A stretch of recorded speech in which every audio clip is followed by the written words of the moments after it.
This is 233C Challenge 3.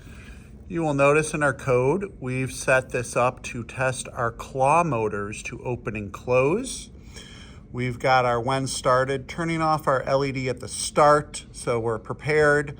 Then it's going to spin our motors forward and turn on our LED.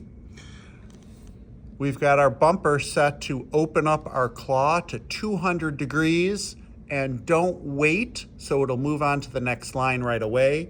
We also have a timeout at 2 seconds, so that protects the claw motor if it gets stuck.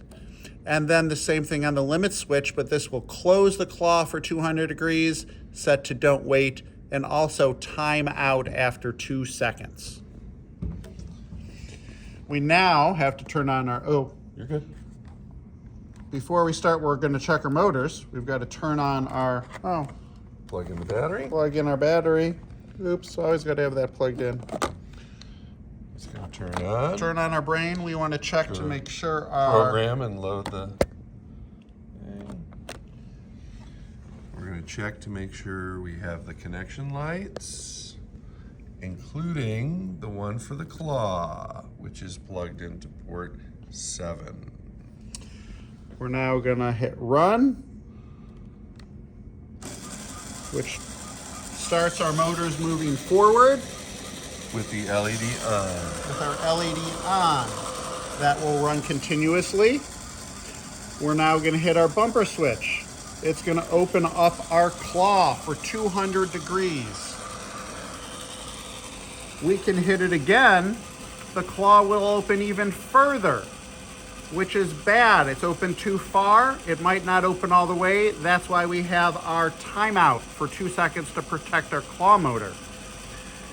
Now let's try it with our bottle. I'm going to limit switch first. I'm going to press the limit switch to close the claw.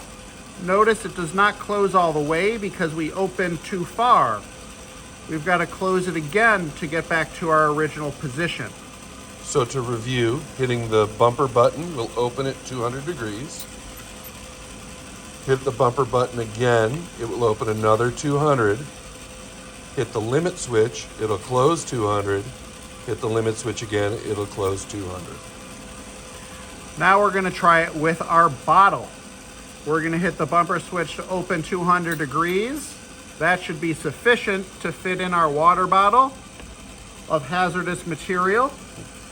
We're now going to hit our limit switch to close it, and it'll hold on to our water bottle. That completes our program. In order to stop our program, we don't have a stop button. We have to go back to our brain, press the home button, and press stop on the brain. Then we can now remove our water bottle once that has stopped.